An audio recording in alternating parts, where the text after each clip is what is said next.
Okay, start.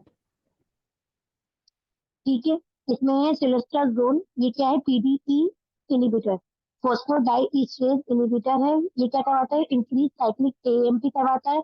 ये normally use होता है वेजो डायलेटर इफेक्ट करता है और आयोनोट्रोपिक इफेक्ट एजेंट है। हार्ट फेलियर में यूज करते हैं और पल्मोनरी में हाइपर टेंशन में यूज करते हैं। तो और इसमें लिखा हुआ है यूज इंटरमीडिएट क्लॉडिफिकेशन इन पीवीडी। पीवीडी मतलब पेरिफेरल वेस्कुलर डिजीज में यूज करते हैं और इनिबिट करता है ये सिलेस्ट्राजोल। इनिबिट करता है प्लेटलेट एग्रीगेशन को और डायलेट कर देता है आर्टरीज को, क्योंकि इसका वाइजो डायलेटरी इफेक्ट है। और ये यूज करते हैं प्रिवेंट करवाने के लिए स्ट्रोक को प्रिवेंट करने के लिए देते हैं। ठीक है। अगला है ओपियोइड्स लाइक मॉर्फिन फॉस। जो ओपियोइड्स मॉर्फिन का काम क्या है? कंस्ट्रक्शन करवाते हैं sphincter of Kodai, help to reduce pain and cramping। नहीं है ये नहीं। ठीक है। ये जो नॉर्मली मॉर्फिन का आपको बताया है कि ये construction of sphincter of Kodai का। ठीक है। इसके बाद है combination of oral contraceptive, progestin और एस्ट्रोजन। ये दोनों का कॉम्बिनेशन देते हैं ओरल कॉन्ट्रासेप्टिव में। ये क्या करवाता है? इनहिबिट करता है फॉलिकुलर ग्रोथ एंड इनहिबिट करता है ओव्यूलेशन। और ये कॉन्ट्रासेप्टिव अफेक्ट स्टार्ट इमीडिएटली, अपना इफेक्ट फौरन स्टार्ट कर देता है फर्स्ट डे ऑफ साइकिल और स्टार्टेड फ्रॉम 5 to 9 days। ठीक है। तो taken at any other time, मतलब क्या है? ये फर्स्ट डे ऑफ साइकिल जो मेंस्ट्रुअल साइकिल है उसको फर्स्ट डे में देते हैं और 5 to 9 days तक देते हैं। ठीक है। अगला है बीटा ब्लॉकर। इफेक्ट जो आते हैं ना इसके 5 to 9 days का जाके आना शुरू हो जाता है। 103 बीटा ब्लॉकर, मतलब ये बीटा ब्लॉकर की कोई क्लासिफिकेशन दी है कि नॉन सेलेक्टिव बीटा ब्लॉकर कौन से होते हैं, बीटा वन ब्लॉकर कौन से होते हैं, अल्फा एंड बीटा ब्लॉकर कौन से होते हैं, हार्ट फेलियर में कौन से बीटा ब्लॉकर यूज करते हैं, ये दुनिया में कौन से बीटा ब्लॉकर यूज करते हैं, और इंट्रिंसिक सिम्टोमेटिक इफेक्ट्स ये कौन से बीटा ब्लॉकर्स हैं ये। तो ये इसमें इंट्रिंसिक जो का बताया नॉन था कल सेलेक्टिव, आतिफ ने कि ये इंट्रिंसिक पार्शियल एगोनिस्ट होता है। क्या चीज? इंट्रिंसिक जो होता है ना वो पार्शियल एगोनिस्ट होता है, ये कल हाँ, आतिफ ने बताया। पार्शियल और लेकिन ये सेटालॉल इसमें नॉन सेलेक्टिव में ऐड कर लें, मतलब जो कॉलम है ना उसमें सेटालॉल भी कर लें, वो भी नॉन सेलेक्टिव होते हैं। ठीक है। बाकी ये सब अल्फा एंड बीटा ब्लॉकर है, लेटिपिनॉल अबिपिनॉल, इसमें बीटा वन और बीटा टू दोनों ब्लॉकर्स आ जाते हैं। ठीक है। इसके जस्ट नाम है ये, आपको उसको याद करना पड़ेगा ठीक से। ठीक है। अगला है अल्फा ब्लॉकर्स। इसमें भी नॉन सेलेक्टिव है। जो नॉन सेलेक्टिव होगा वो साइड बात है कि अल्फा वन पे भी जाके ब्लॉक करेगा, अल्फा टू पे भी जाके ब्लॉक करेगा। इसमें कौन कौन से आ जाएंगे? फिनॉक्सीबेंजामीन ये और एमाइड्राजोल इसमें ग्रुप होता है, फिनॉक्सीबेंजामीन और फिनोटोल अमीन। ठीक है। ये दोनों फिनोटोल अमीन रिवर्सिबल है और फिनॉक्सी बी बेंजामाइन ये इरिवर्सिबल है। ठीक है। और इसमें और भी आ जाते हैं, अर्गोट अल्कलाइड भी आ जाते हैं। मिसलिनियस में क्या आ जाता है? क्लोरपैरामीजीन भी नॉन सेलेक्टिव अल्फा ब्लॉकर्स में आ जाता है मिसलिनियस में। ठीक है। इसमें है नहीं, मैंने एडिशन की है। ठीक है। अच्छा, अल्फा वन ब्लॉकर में ये पैराजोथिन पैराजोथिन ये पोस्टल हाइपोटेंशन करवाता है। ठीक है। और टेंसिलिन, ये सब 5 ड्रग्स हैं जो अल्फा ब्लॉकर का एक्ट करती हैं और ये ट्रीटमेंट किसके लिए करते हैं? यूरिनरी रिटेंशन इन बिनाइन प्रोस्टेट हाइपोप्लेजिया के पेशेंट में। ठीक है। अल्फा टू ब्लॉकर में कौन से आते हैं? यूएमबीन आ जाते हैं और एक है इंडस इंडस नाम होता है, वो छोड़ के ये ट्रीटमेंट करता है पीवीडी पेरिफेरल वेस्कुलर डिजीज के लिए और रिनॉन डिजीज के लिए अल्फा टू ब्लॉकर्स हम देते हैं।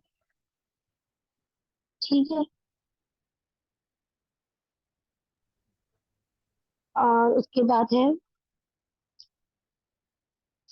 ये पूरा इसमें चार्ट कटा हुआ है मैंने। ठीक है। उसके आगे 108 NSAID are contra indicated in pregnancy specially in third trimester. ठीक है। इसके ऑप्शन ये इसकी बात नहीं है, ये क्योंकि क्या करवाता है? क्लोज कॉन्ट्राइंडिकेटेड क्यों है? क्योंकि ये क्लोज कराता है ductus arteriosus leading to fetal pulmonary hypertension. जो उसकी जो डक्टस आर्टेरियस है ना, उसको क्लोज करवा देगा, जिसकी वजह से जो फेटल की पल्मोनरी हाइपरटेंशन है ना, तो वो हो जाती है, खराब हो जाती है। इस वजह से इसको कॉन्ट्राइंडिकेटेड है प्लस है उसको। दूसरा क्या करवाता है? Alteration of utero placental blood flow.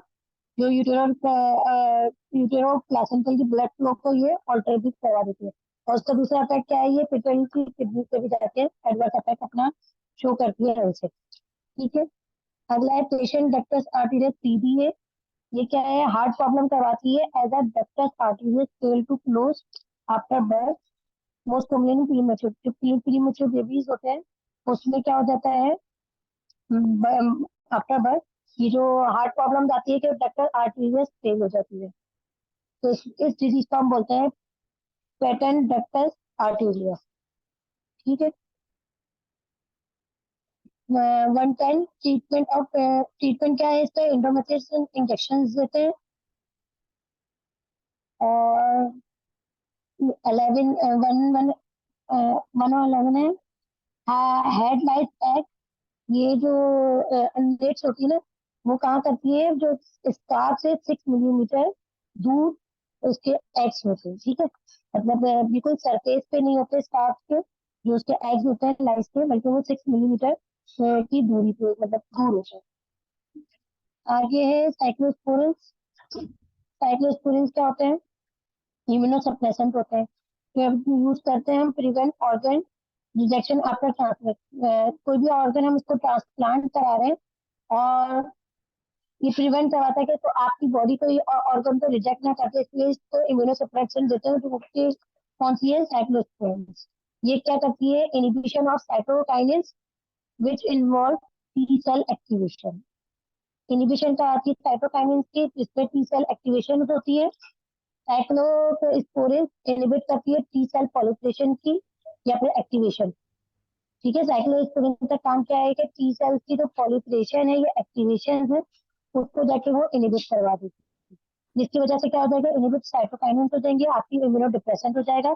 Patient तो कोई भी बॉडी रिस्पॉन्स करने से पहले वो रिजेक्ट नहीं कर पाएगा, जो ट्रांसप्लांटेशन हो जाएगी। और साइक्लोस्पोरिन नॉर्मली मिक्स करके देते हैं मिल्क के साथ या ऑरेंज जूस के साथ। उसके बाद है कार्बनिक एनहाइड्राइड इनहिबिटर। कौन कौन से होते हैं? एसिटाजोलामाइड होते हैं और बेंजोइलामाइड होते हैं। और ये क्या क्या कॉज कराते हैं? इसके सारे कॉजेज हैं कि रीनल स्टोन कराता है, हाइपोकैलमिया कराता है, बोन मैरो डिप्रेशन सप्रेशन कराता है, मेटाबॉलिक एसिडोसिस कराता है, और इनहिबिशन ऑफ बाइकार्बोनेट रीअब्जॉर्प्शन कराता है, इनहिबिट कराता है प्रॉक्सिमल ट्यूब्यूल्स को। मेटाबॉलिक एसिडोसिस क्यों होती है? क्योंकि ड्यू टू बाइकार्बोनेट के लॉस हो रहा है, रिअब्जॉर्ब नहीं हो रहा बल्कि लॉस हो रहा है। तो उसकी वजह से क्या हो जाएगा? Increase production of carbonic acid और उसकी वजह से मेटाबॉलिक एसिडोसिस। अच्छा, positive bacteria of meningitis in children. Meningitis में कौन से बैक्टीरिया होते हैं? ये 3 बैक्टीरिया है, Streptococcus pneumonia, Neisseria Neisseria meningitis और एच इन्फ्लुएंजा। ये 3 जो वो है बैक्टीरिया, ये बच्चों में मेनिंजाइटिस करवाते हैं। ठीक है। तीसरा नाम नहीं लिखा हुआ यहाँ पे, एच इन्फ्लुएंजा 114 में। ठीक है। अच्छा, इन्फ्लुएंजा नीचे 2 साल से कम उम्र बच्चों में कराता है मेनिंजाइटिस। जी। अच्छा, इन्फ्लुएंजा 2 साल से कम उम्र के जो बच्चे होते हैं उनमें कराता है मेनिंजाइटिस। जो 2 years बिलो होते हैं बच्चे, उनमें एच इन्फ्लुएंजा हम्म, रिस्पॉन्सिबल होता है फॉर मेनिंजाइटिस।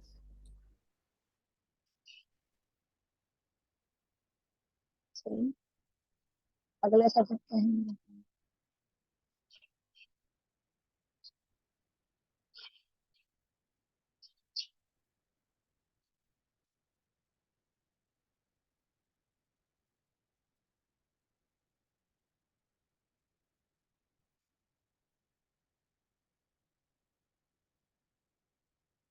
जी वजह ये भी आपका है या ये वकास का है? मेरा पास तो ही सब्जेक्ट है, मेरे पास सब्जेक्ट सदब, आप ये एक्सप्लेन करेंगी या हम आतिफ को ले लें, वो एक्सप्लेन कर दें लेक्चर्स? मैं कर देती हूँ। ओके। आतिफ चले गए हैं आई गेस। अच्छा, प्रोस्टाग्लैंडिन्स। एक सेकंड। अच्छा, ये पहले सबसे पहले तो उसकी बात हो रही है बीटा ब्लॉकर्स की ना, नॉन सिलेक्टिव और सिलेक्टिव, सॉरी अल्फा ब्लॉकर्स की बात हो रही है। जो मिक्स्ड अल्फा ब्लॉकर्स हैं वो फिनॉक्सीबेंजामीन और फेंटोलामीन है आपके पास। जो अल्फा वन ब्लॉकर्स हैं वो प्रेजोसिन, ट्रेजोसिन, डॉक्साजोसिन, अल्फलोजिन, टेम्सोडोसिन। और ये किसके लिए यूज होते हैं? हम बीपीएच के लिए यूज करते हैं, जहाँ जहाँ पे यूरिनरी टेंशन होती है ना बीपीएच में, उसके लिए यूज करते हैं। और इनका एक मेजर साइड इफेक्ट हमें पता है, वो है पोस्टल हाइपरटेंशन करते हैं ये। और alpha two blocker only available is human being, और हम इसको यूज किसके लिए करते हैं? रेनॉल्ड्स डिजीज के लिए और पेरिफेरल वेस्कुलर डिजीज के लिए। ठीक है, कोल्ड एक्सट्रीमिटीज हो जाती हैं बेसिकली रेनॉल्ड डिजीज में, तो उसके लिए हम ह्यूमन बीइंग को यूज करते हैं वहां पे। उसके बाद प्रोस्टाग्लैंडिन्स, तो प्रोस्टाग्लैंडिन्स की वेरियस नेचुरल प्रोस्टाग्लैंडिन्स हैं जो और साथ में उसके एनालॉग्स भी हैं, जैसे इपोप्रोस्टिनोल जो है, ये पीजीआई 2 प्रोस्टाग्लैंडिन है, और इसकी एग्जांपल प्रोस्टासाइक्लिन है। और ये क्या, प्रोस्टासाइक्लिन क्या करती है? ये प्रिवेंट करती है एंटीप्लेटलेट एग्रीगेशन को, लाइक ये थ्रोम्बस की फॉर्मेशन को प्रिवेंट करती है प्रोस्टासाइक्लिन। नेचुरल वेजोडाइलेटर होता है ये प्लेटलेट्स को एग्रीगेट नहीं होने देता। उसके बाद डाइनोप्रोस्टोन है, ये पीजीई 2 अल्फा एनालॉग, पीजीई 2 का एनालॉग है, और ये फैसिलिटेट करता है लेबर को। और ये यूज किया जाता है मेडिकल अबॉर्शन के लिए भी, और साथ साथ ये नियोनेट्स के अंदर जो आपकी, अगर आपने वो जो डक्टस आर्टीरियोसिस है ना उसको ओपन रखना हो बिफोर सर्जरी, तो you want to operate the foetus, तो क्या करते हैं आप? फिर इसके लिए डाइनोप्रोस्टोन दे देते हैं, ये डक्टस आर्टीरियोसिस को ओपन रखता है, क्लोज नहीं होने देता। उसके बाद जी टेनोप्रोस्ट है, तो ये एफ टू अल्फा का एनालॉग है, और इसको हम यूज करते हैं ओपन एंगल ग्लाइकोमा के लिए। और साथ में इसका एक साइड इफेक्ट ये है कि ये डार्कनिंग ऑफ आइरिस करता है, इसमें ब्राउन पिगमेंटेशन आ जाती है आइरिस के अंदर। प्लस ये आईलैशेस की ग्रोथ को एनहांस करता है। तो इसके लिए इसको हम इसका अदर यूज है, ये इसको आईलैशेस की ग्रोथ के लिए भी यूज किया जाता है टेनोप्रोस्ट को। उसके बाद एल्प्रोस्टाडिल है, ये पीजीई 1 का एनालॉग है, और ये यूज होता है इंट्रा कैविनोसल जो वेसल्स हैं वहां पे इसको लगाया जाता है, इंजेक्शन लगाते हैं इरेक्टाइल डिसफंक्शन के लिए, और ये पेरियापिज्म कॉज करता है। उसके बाद है गैमीप्रोस, ये पीजीई का एनालॉग है, और ये मेडिकल एबॉर्शन के लिए यूज करते हैं इसको। और इसी का दूसरा एनालॉग है मीजोप्रोस्टोल, ये भी मेडिकल एबॉर्शन के लिए और पेप्टिक अल्सर्स वगैरह के लिए हम यूज करते हैं। एनसेड्स के साथ जब हम मीजोप्रोस्टोल को यूज करते हैं तो एज गैस्ट्रिक प्रोटेक्टिव एजेंट जो है ये यूज होता है वहां पे। डाइनोप्रोस्टोन जो है पीजीई 2 का एनालॉग है, उसके साइड इफेक्ट्स क्या हैं? जीआईटी में नोजिया, वॉमिटिंग एंड डायरिया करती है। उसके बाद जो 107 पे लिखा है, ट्रीटमेंट ऑफ एल्प्रोस्टाडिल एसोसिएटेड पेरियापिज्म, तो इसके लिए हम ब्लड एस्पिरेशन करते हैं और फिनाइल एफ्रीन यूज करते हैं। ठीक है, ये लॉन्ग टर्म इरेक्शन होती है बेसिकली, तो उसके लिए फिर ब्लड एस्पिरेशन और फिनाइल एफ्रीन का यूज करना पड़ता है। नेक्स्ट है 115, फ्लॉक्सिटीन आपके पास एसएसआरआई है।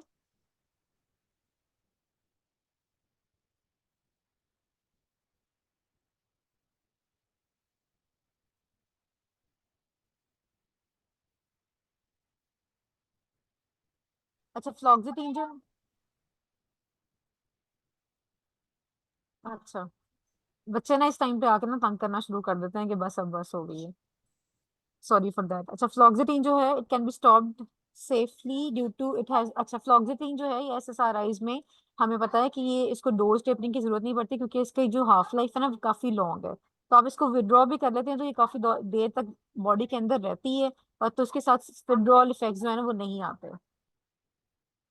सिमिलरली मिक्लोबामाइड जो है वो शॉर्ट एक्टिंग है, इसकी शॉर्टेस्ट इसका वॉशर पीरियड है। ठीक है, तो इसको हम जो माओ ए इनहिबिटर है बेसिकली ये मिक्लोबामाइड जो है ना, तो इसका शॉर्ट एक्टिंग 10 to 8 आवर्स के लिए होती है, मैक्सिमम डोज इसकी 600 mg पर डे है।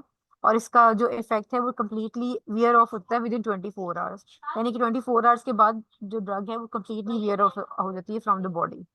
लॉन्गेस्ट वाली आपके पास फ्लोक्सिटीन है, और शॉर्टेस्ट वाली आपके पास मिक्लोबामाइड है। सेलेजरीन जो है इरिवर्सिबल माओ बी इनहिबिटर है, and it may cause orthostatic hypotension. Typical जो फर्स्ट जनरेशन एंटीसाइकोटिक्स हैं उनके साइड इफेक्ट्स हमें पता है कि वो ईपीएस कॉज करते हैं, जो कि मूवमेंट डिसऑर्डर्स होते हैं, स्पेशली विद हेरोपेरिडोल और फ्लूफेनिजीन। इसी वजह से हम जो टिपिकल या फर्स्ट जनरेशन एंटीसाइकोटिक्स हैं इन्हीं साइड इफेक्ट्स की वजह से इनको कम यूज करते हैं। जो सेकंड जनरेशन जिनको हम एटिपिकल भी कहते हैं एंटीसाइकोटिक्स, उनके जो साइड इफेक्ट्स हैं वो हमारे पास hyperglycemia, hyperlipidemia, weight gain, blurred vision, constipation, tachycardia और ड्राई माउथ। और ये जो चारों है ना, कॉन्स्टिपेशन, टेकिकार्डिया और ड्राई माउथ, ये बेसिकली एंटीकोलिनर्जिक इफेक्ट्स होते हैं इनके। और क्लोजापिन इसके अंदर से एक ऐसी है जो स्लाइवेशन करती है, ड्राई माउथ नहीं करती, बाकी सब ड्राई माउथ करते हैं। ऑल्टर टेम्परेचर रेगुलेटिंग मैकेनिज्म, ये साथ में वो भी करते हैं, हाइपरथर्मिया भी करते हैं, क्योंकि ये बॉडी को इम्पेयर कर देते हैं एंटीकोलिनर्जिक एक्टिविटी की वजह से, स्वेटिंग को इम्पेयर करते हैं।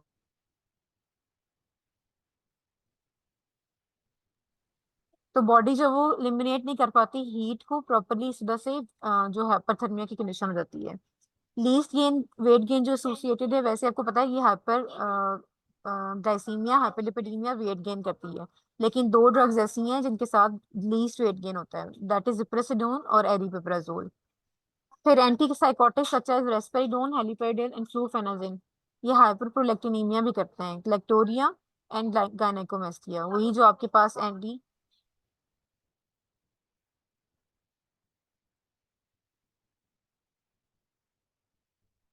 जो एंटी एंड्रोजेनिक इफेक्ट्स होते हैं ना, वो शो करते हैं ये साथ में, ग्लैक्टोरिया और गायनेकोमेस्टिया। उसमें हमारे पास रेस्पेरिडोन, हेलिपेरिडोल और फ्लूफेनाजिल है। फिर उसके बाद ट्रीटमेंट ऑफ शिजोफ्रेनिया के लिए आप डोपामिन एंटागोनिस्ट देते हैं, ठीक है। देन है एडिनोसिन, एडिनोसिन हमें पता है कि पोटेंट वेसोडाइलेटर है।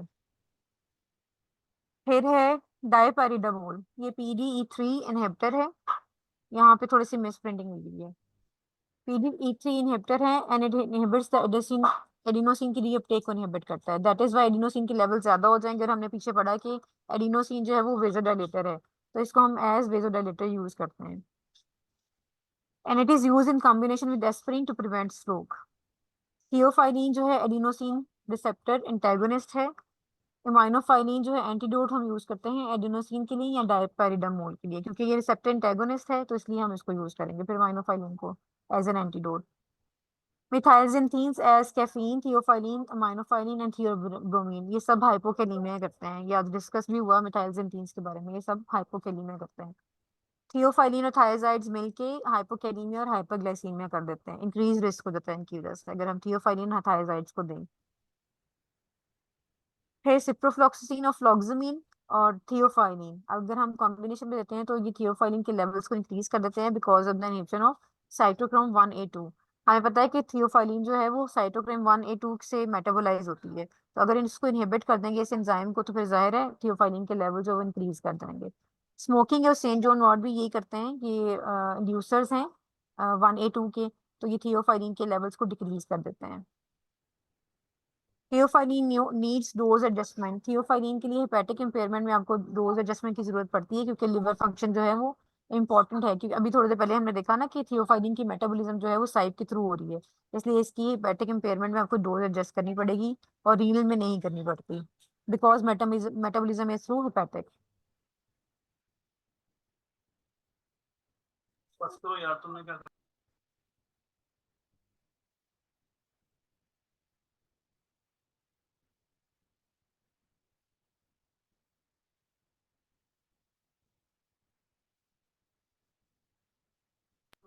अच्छा, उसके बाद है कोक्राफ गोल्ड फार्मूला जो है वो क्रेटिनिन क्लियरेंस के लिए हम यूज करते हैं, और फार्मूला ये होता है ना 140 minus patient age into body weight in kgs divided by serum creatinine.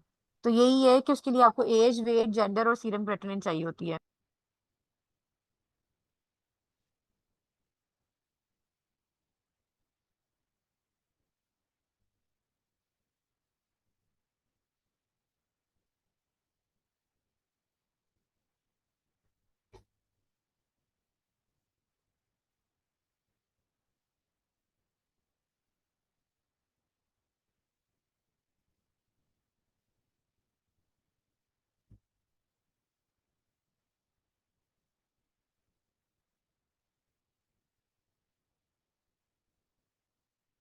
Setup.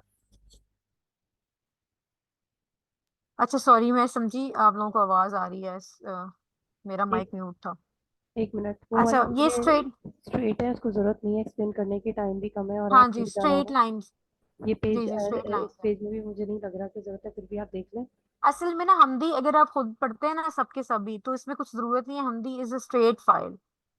तो ये तो आप एक दिन में भी बैठ के रीडिंग करें ना इसको, तो ये कवर हो जाएगी। अच्छा, ठीक है, तो फिर हम इसका क्या करें, इसको करें कंबाइन में या इसको हम खुद ही कर अब लें? मेरी तो ये है कि अगर आप लोग के पास टाइम है तो आप लोग 2 दिन ब्रेक लेके, अगर ब्रेक लेना चाहते हैं तो 2 दिन ब्रेक ले लें, जैसे ये बाय द संडे आप लोग सब इंडिविजुअली ही कंप्लीट कर लें अपनी फाइल, साथ में अपनी कैलकुलेशंस को, जो क्योंकि वो जो अभी जो हम कैलकुलेशंस कर रहे हैं ना वो थोड़ी सी ट्रिकी है। ठीक है, तो उस पर टाइम भी थोड़ा ज्यादा लगेगा। तो आप वो वाली कर लें साथ कैलकुलेशंस, और हम भी अपने ओन पे कर लें सब, क्योंकि ये स्ट्रेट है, इसमें कुछ भी आपको ना तो सर्च करने की जरूरत है ना कुछ भी आपको, कंफ्यूजन ही नहीं है इसमें कोई भी आप किसी कर किस्म चुकी की। हैं हम भी? जो मैंने आपको बताया कि मैंने ये अभी देखी फाइल, तो मुझे ये स्ट्रेट फाइल है बिल्कुल। लाइक मैंने इसके आज बैठ के काफी सारे पेजेस रीड कर लिए थे। एक ही दिन में बैठ के आप कर लेते हैं आराम